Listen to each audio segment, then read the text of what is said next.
ভারতের যে মিডিয়াগুলো তাকে কিন্তু ডক্টর ইউনূস বলে না, তাকে বলা হইল মোল্লা ইউনূস, মোল্লাদের রাজা, তালেবানদের রাজা, তালেবানদের আমির, এই সমস্ত কথাবার্তা তারা প্রচার করছে। 800 ইয়ার্স যাবৎ কিন্তু পুরা ইউরোপ মুসলমানদের ভয় তটস্থ ছিল। তো তাদের মধ্যে ওই যে একটা জেনেটিক্যালি এটা ইসলাম যে ফোবিয়াটা রয়েছে ওটাই আবার আমেরিকাতে গিয়ে চলে গেছে। ফলে বাংলাদেশ বলেন বা অন্য কোনো দরিদ্র দেশে তারা দাড়ি দেখলে, টুপি দেখলে তাদের মাথা খারাপ হয়ে যায়, মনে করে এই বোধহয় তারা আবার আসলো, এসে বোধহয় আমাদেরকে শাসন করবে এবং আমাদের রাজাবাদশাহ হবে। তো এখন আমাদের এই বাংলাদেশে যে কোনো কারণে হোক জুলাই আগস্ট বিপ্লবের পরে এখানে যারা ইসলামপন্থী তাদের একটা জয় জয়কার লক্ষ্য করা যাচ্ছে এবং এটাকে কিন্তু ভারত মার্কেটিং করছে।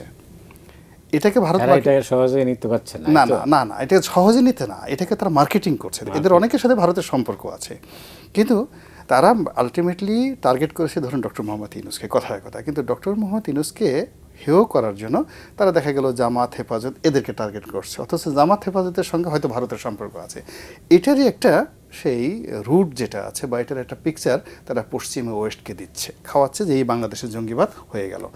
এবং এর ফলে দেখুন আমেরিকা এবং ইউরোপে, বিশেষ করে ইংল্যান্ডে সাম্প্রতিক সময়ে বাংলাদেশ নিয়ে যে আলোচনা হচ্ছে এবং ব্রিটেনের পার্লামেন্টে যেভাবে জামাতকে নিয়ে নেতিবাচক কথাবার্তা হয়েছে, একেবারে সরাসরি জঙ্গি, এটা কিন্তু জামাতের ইংল্যান্ডে যে কানেকশন আছে এবং তাদের ওখানে যে লবিস্ট গ্রুপ আছে বিভিন্ন সময়টাতে, জামাতকে নিয়ে ইংল্যান্ডে কথা হওয়ার কথা নয়।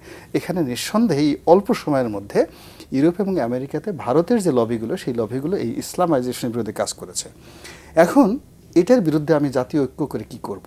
বাংলাদেশে আমি সারা দিন লাফালাম, সমস্ত মসজিদের মুসল্লিরা রাস্তায় নামালো, এটা আরও ব্যাড ইম্প্যাক্ট হবে।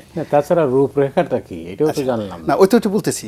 তো কাজে এখানে যেটা দরকার যে আমার এই ভারত, উনি খুব স্পষ্টভাবে যেটা বলেছেন, তারা হয়তো 5টা পয়েন্টে কাজ করছে। এখানে ইসলামাইজেশন, জঙ্গিবাদ, এখানে সংখ্যালঘু নির্যাতন ইত্যাদি বিষয়গুলোকে সামনে এনে তারা মূলত শেখ হাসিনার যে পরাজয় বা তাদেরকে নিয়ে তারা যে বিব্রতকর অবস্থা আছে ওই বেদনাটা তারা প্রতিশোধ নিতে চাচ্ছে। 2 নম্বর হলো যে শেখ হাসিনার কাউন্টার যে গভর্নমেন্ট, সেই গভর্নমেন্ট যেহেতু এটা জনপ্রিয়, ওয়ার্ল্ড ওয়াইড এটা অ্যাকসেপ্টেড। ডক্টর ইউনূস যখন এবার জাতিসংঘে গেলেন তাকে তো সবাই অ্যাকসেপ্ট করে নিয়েছে। তো এই যে একটা গ্রেটেস্ট অ্যাকসেপ্টেন্স, সেই অ্যাকসেপ্টেন্সটাকে সে সরাসরি চ্যালেঞ্জ জানাতে পারছে না। ফলে তাকে যদি বলা হয় যে মোল্লা ইউনূস, এখন তো ভারতের যে মিডিয়াগুলো তাকে কিন্তু ডক্টর ইউনূস বলে না, তাকে বলা হইল মোল্লা ইউনূস, মোল্লাদের রাজা, তালেবানদের রাজা, তালেবানদের আমির, এই সমস্ত কথাবার্তা তারা প্রচার করছে খুব অশ্লীল এবং অকথ্য ভাষায়।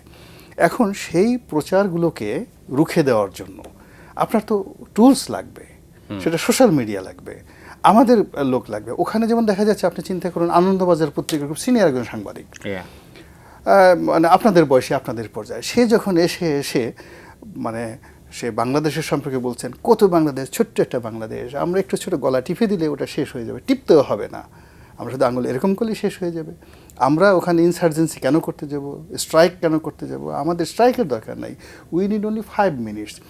এখন জনাব মতিউর রহমান সাহেব বা মতিউর রহমান চৌধুরীর মতো প্রথম আলো সম্পাদক বা মানবজমিনের মতো সম্পাদক যদি ফেসবুকে এসে, ইউটিউবে এসে ভারত সম্পর্কে এই ধরনের কথা বলতে পারে, তাহলে সেটার গুরুত্ব কতখানি।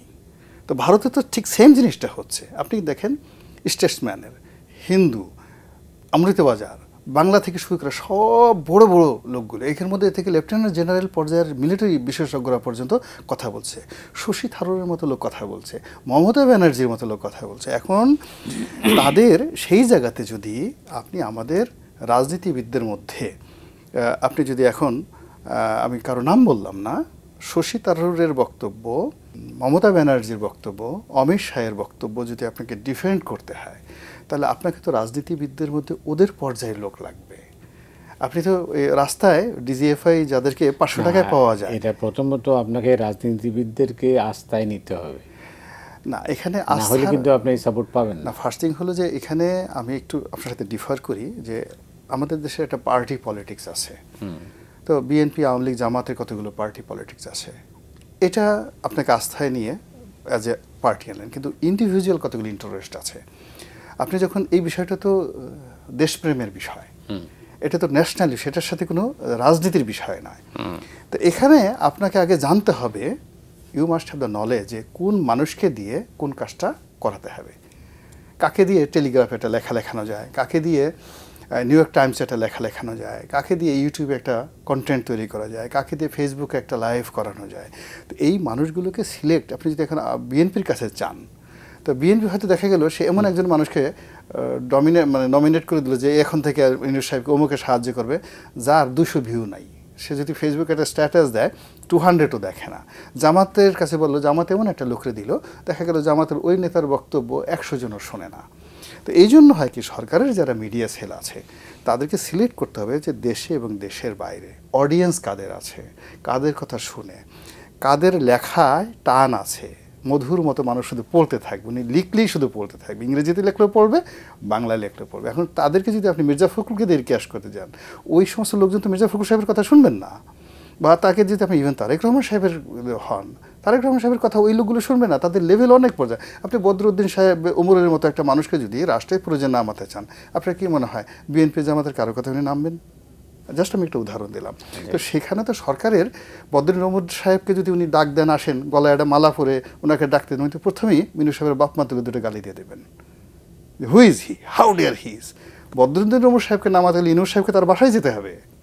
এবং রাষ্ট্রের প্রয়োজনীয়তা, আমাদের এই সমাজে এরকম অনেক বড় বড় মানুষ আছে যারা রাজনৈতিকভাবে হয়তো অত সফল নয়, অত টাকা পয়সা নাই, এ মঞ্চে এমপি হতে চায় না, কিন্তু দেশের প্রয়োজনে সরকার যদি তাদেরকে নামাতে চায়, সরকার তাদের কাছে যেতে হবে। It's a national crisis. এইটা দলীয় রাজনীতিতে হবে না। আর এখানে দুটো ব্যাপার হলো, আপনি মিছিল করতে চান, মিটিং করতে চান, সীমান্তে লং মার্চ করতে চান, পলিটিক্যাল মোবিলাইজেশন করতে চান, দিস ইজ ওয়ান পার্ট। জনমত তৈরি করতে চান, এখন বিএনপির কথায়, তারেক রহমান সাহেবের কথায়, মির্জা ফখরুলের কথায় শুধু বিএনপির লোক উদ্বেলিত হবে, কিন্তু স্টিল আমাদের দেশে এমন অনেক লোক আছেন। আপনি ডক্টর রেহমান সোহান সাহেব যদি একটা কথা বলেন, সব মিলিয়ে পাশে যদি আপনি দাঁড়ানো থাকেন, আরও 5 জন লোক দাঁড়ানো থাকে, এবং সেই কথাটা যদি আমরা প্রমোট করি, তো সেটার যে ভ্যালু,